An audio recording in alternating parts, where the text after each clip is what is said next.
시청자 여러분 안녕하십니까? 김동수입니다.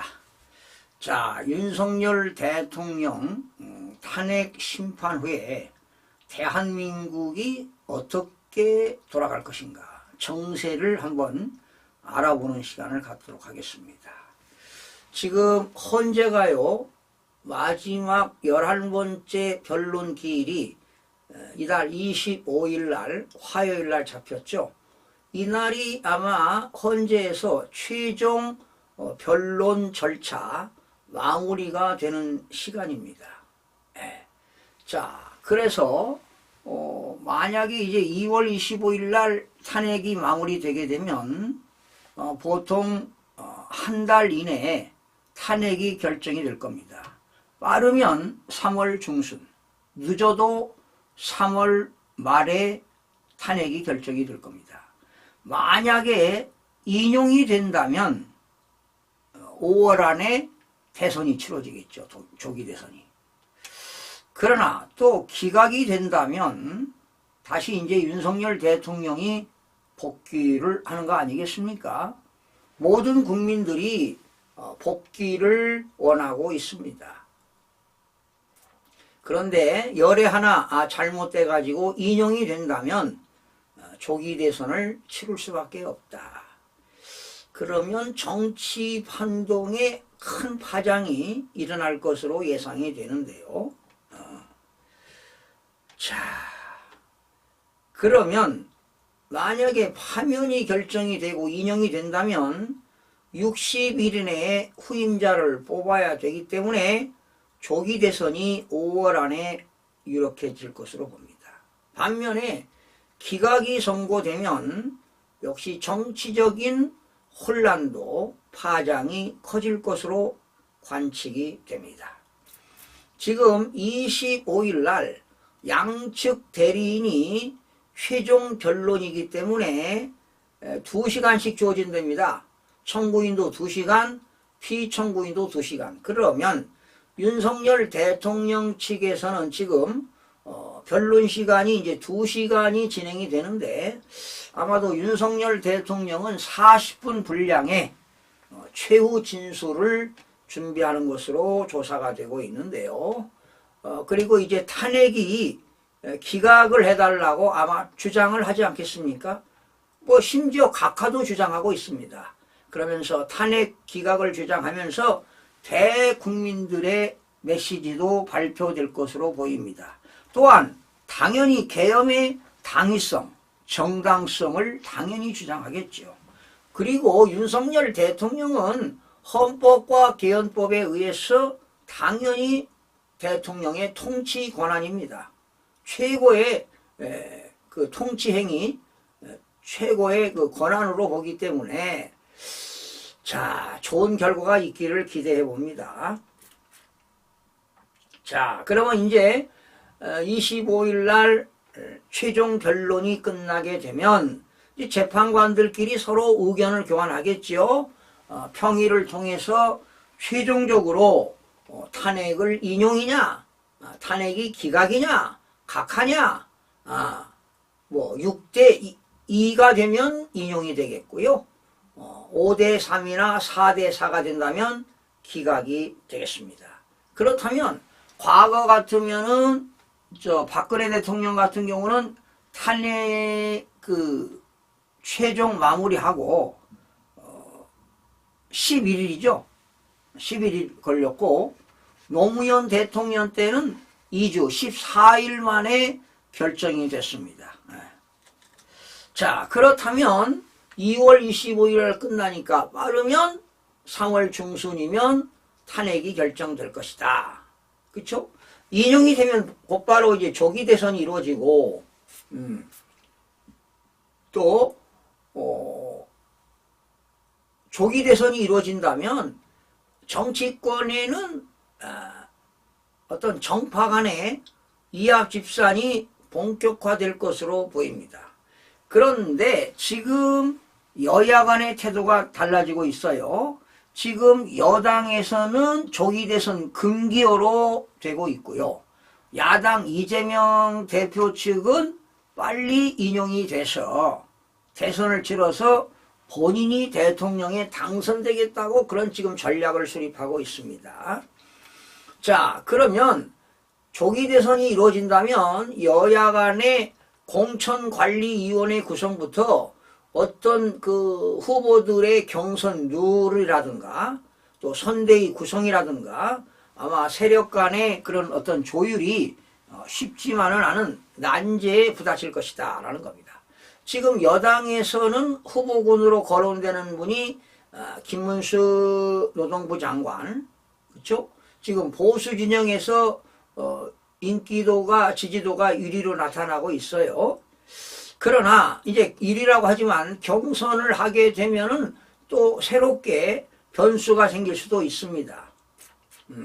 지금 보수 진영에서는 뭐 김문수, 오세훈, 또 대구시장 홍준표, 또 누굽니까? 국민의힘의 전 대표 한동훈, 뭐 안철수, 또 유승민, 또 원희룡 전 장관 이런 사람들이 후보군에 몰망이 오르고 있는데요. 자, 쉽지만은 않습니다. 그런 대선 준비 과정에서 어려움들이 많을 겁니다. 그런데 지금 더불어민주당에서는요, 아무래도 대선 준비가 좀 자유롭지 않습니까? 이재명 씨가 좀 대선을 치르려고 준비하고 있는데, 그러다 보니까 지금 민주당에서는 국민들한테 인기를 얻기 위해서 뭐 추가 예산안이다, 또 소득, 그 자영업자들 소득세를 감면해 주겠다, 뭐 이런 정책을 추진하고 있잖아요. 그리고 이제 대선을 조기 대선을 하려고 조직 정비도 하고 있고요. 심지어 뭐 전국 여성의원회 발대식까지 하지 않았습니까? 자, 만약에 윤석열 대통령 탄핵이 인용될 경우 아마 민주당은 빠르게 서둘러서 조기 대선 국면 전환으로 갈 것입니다. 그러나 결코 쉽지만은 않습니다. 그 이유는 비명계가 있어요. 누굽니까? 경기도 김동연 지사도 있지요. 김경수 경남지사도 있지요. 또 김부겸 전 국무총리도 있지요. 이 사람들이 출사표를 던지게 되면 후보 경선에 뛰어들 전망이 높습니다. 자, 그런데 문제는 이재명 대표가 현재 공직선거법 1심에서 1년 징역에 2년 집행유예를 받아가지고 10년 동안 피선거권이 박탈당했습니다. 그런데 2심이 이달 26일 날은요, 결심 공판이 잡혔잖아요. 이달 26일 날. 그러니까 현재 25일, 그 다음 26일이 수요일 날이네요. 그렇게 되면 2심 결과에 따라서 당내 대선 결과도 대선 어떤 경선 판도가 달라질 수 있습니다. 예. 그리고 2심의 확정은 3월 중순경에 나올 수 있습니다. 그러니까 지금 이재명 대표 2심 확정하고 윤석열 대통령 탄핵하고 맞물리기 때문에 3월 중순에 대한민국의 또 운명이 어떻게 바뀔지도 모르겠다라는 것입니다. 또 윤석열 대통령이 기각이 돼가지고 복귀하게 되면은 또 뭐 전국 혼란도 야기될 수 있습니다. 더불어민주당 거대 야당에서는 말이죠. 인원수가 많다 보니까 야당의 반발이 또 있을 수가 있어요. 그러니까 사실은 인용이 되면 대한민국 국민들이 일어날 겁니다. 불복운동할 겁니다. 또 기각이 된다면은 뭐 국민들의 요동은 없다 하더라도 거대 야당의 또 반발이 일어날 수도 있다 이런 얘기입니다. 반면에 야당에서는 개헌론이 분출될 것도 예상이 해봅니다. 아마 윤석열 대통령께서 그 기각이 되게 되면은 역시 뭡니까? 직무에 복귀해서 세대를 통합해야 되겠죠. 세대를 통합해서 위대한 리더십으로 2027년 초까지 국정을 튼튼하게 운영을 해야 되지 않겠습니까? 그런데 이제 윤석열 대통령이 복귀하게 되면 여당은 또 자연스럽게 윤석열 대통령 중심 체제로 재편성될 가능성이 매우 높습니다. 왜? 윤석열 대통령 탄핵을 찬성했던 사람들은 좀 입지가 좁아지지 않겠습니까? 지금 거대 야당이 192명이었고요. 그리고 국민의힘이 108명이었는데 윤석열 대통령 탄핵을 찬성한 사람이 204명이었거든요. 그러면 192명 빼니까 12명에서 이탈을 했다 이런 얘기죠. 그러니까 국민의힘에서 12명이 윤석열 대통령 탄핵을 찬성했던 찬성파들은 아무래도 친한계 쪽이 많았잖아요. 아마 이들이 윤석열 대통령이 복귀하게 되면은 이들이 입지가 좀 적어지겠죠. 그렇다면 또 탈당을 해가지고 또 친한계하고 말이죠. 또 새로운 당을 만드는 것 아닌가. 뭐 정치인은 알 수가 없으니까요.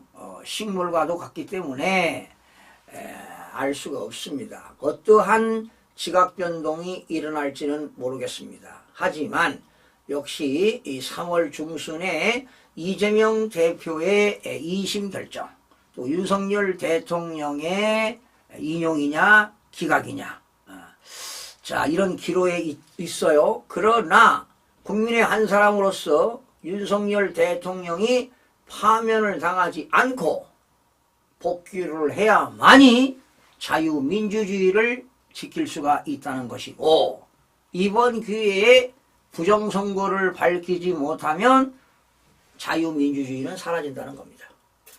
국민 여러분 이걸 아셔야 돼요. 그래서 지금 윤석열 대통령을 뭐 석방해라 다 좋습니다. 기각을 시켜라, 헌재는 해체해라, 국회도 해체해라 다 좋은데 부러지는 건 뭐냐? 국회 해산해라, 부정선거 밝혀라, 부정선거 규명해라. 이거 이 길밖에 없습니다. 왜? 부정선거는 확실하니까요. 그래서 미국의 정보기관 DNI 정보국이나 FIB에서 부정선거 중국인들 간첩단들을 그런 내용이 밝혀져야 된다는 겁니다. 스카이 데일리가 보도했던, 원래 99명이 아닙니다. 그건 작전명, 99는 작전명이고요.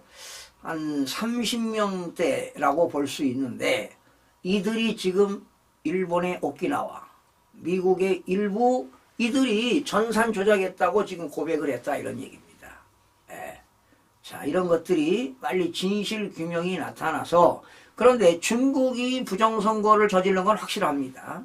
캐나다도 했지요, 미국도 했지요, 한국도 했습니다. 그러니까 이거는 미국 정보국에서 다 블랙 요원들이 투입돼 가지고 잡아낸 겁니다. 여러분, 북한에서 해킹하게 되면은요, 국정원에서 다 국정원에서 그거를 알게 되는 것이죠. 그러니까 우리나라 윤석열 대통령이 해외 순방한다. 그러면 그 어느 노선으로 다 가는 게 자료가 나오잖아요. 이거를 해킹해가지고 안다는 겁니다. 그러면 그 노선을 다시 또 변경하고 그러는 것인데, 바로 이런 것들이 이제 국정원에서 다 그런 대통령의 그 움직이는 노선을 다 파악하고 있는 것 아니겠습니까?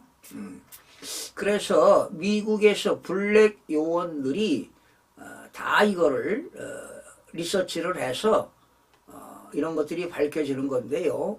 조만간에 DNI나 FBI에서 빨리 중국의 간첩단이 발표되기를 좀 기대해 봅니다.